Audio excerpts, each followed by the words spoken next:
All right, we have two last examples for our 7.4 video, but we're kind of on a roll now, so I think we can get through this pretty quick. In our last example, we saw that we always need to take out the greatest common factor. So when we look at this one first, and we need to factor this one, we look first and say, is there a greatest common factor of each of these that we can take out? And there is. In this case, it is 5. We'll take out a greatest common factor of 5. When we do that, we're asking 5 times what first piece would be this 10y squared? Well, that would be 2y squared. 5 times what piece would be negative 35y?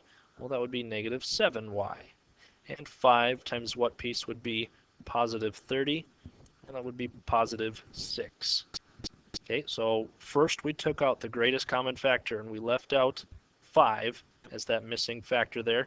And here is our new trinomial, 2y squared minus 7y plus 6. Now we can look at that and say, all right, our a value is 2, our b is negative 7, and our c is 6. So a times c means 2 times 6, here and here. 2 times 6 is, of course, 12, and our factors of 12 are 1 and 12, 2 and 6, 3 and 4. Now we need to ask ourselves, how can we add our factors, so like 1 and 12, or 2 and 6, or 3 and 4, to make negative 7? Well, all of these are positive, so they won't add up to a negative, but because this value is positive, we can also get it by adding negatives, or multiplying negatives. Oops. So negative 1 and negative 12 make positive 12. Negative 2 and negative 6 make positive 12. And negative 3 and negative 4 make positive 12. So now that we have our negative factors, we're asking which two will add up to make negative 7. Well, it's not negative 1 and negative 12, it's not negative 2 and negative 6, but it is negative 3 and negative 4. So that's how we're going to rewrite our trinomial. Again, we still have 5 on the outside, and then we have 2y squared minus 3y minus 4y plus 6. Again, remember this minus 3y and minus 4y, those would combine together and make this minus 7y. So that's where those came from. Now that we have that, we'll group things together. So we still have the greatest common factor of 5 on the outside. This piece became 2y squared minus 3y. We're adding on negative 4y plus 6. I put this negative with the y term right here so that we can say we're adding this all on. Now, when I look at factoring out each group, 5 stays on the outside, of course. What can I factor out of these two? The only thing I can take out is that y, and it leaves 2y minus 3. Now I look at these two and I say, what can I factor out of both of those?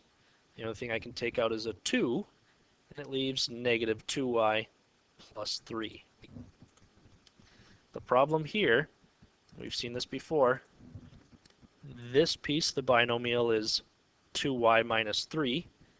This one, it has negative 2y plus 3, so our signs are different. So remember how to fix that. We change this into a negative 2 instead of a positive 2. We're taking out negative 2 and say negative 2 times what would make negative 4y? It's not negative 2y, it's positive 2y. Same thing, this sign needs to change. Negative 2 times 2y is negative 4y. Negative 2 times negative 3 is positive 6. Now, our binomials are the same. 2y minus 3 and 2y minus 3.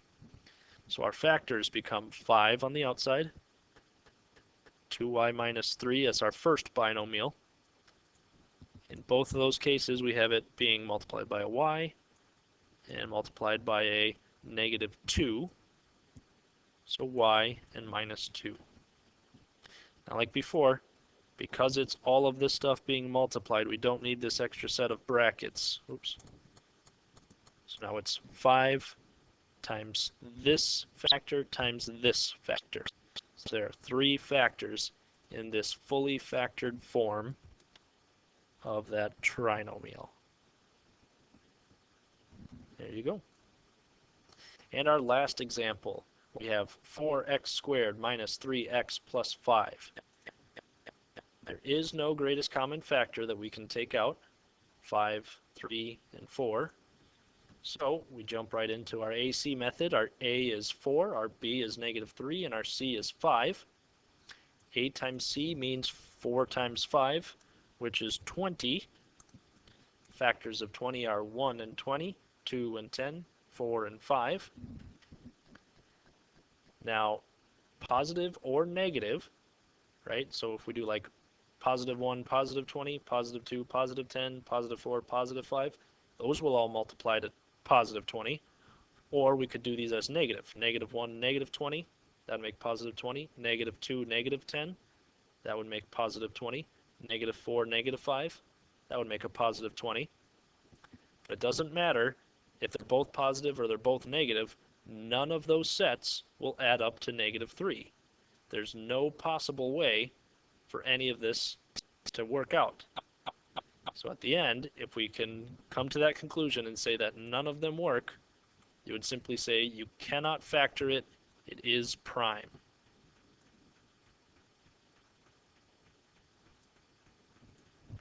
So our last example was the example of a case where we would find out it is not factorable, it is a prime trinomial.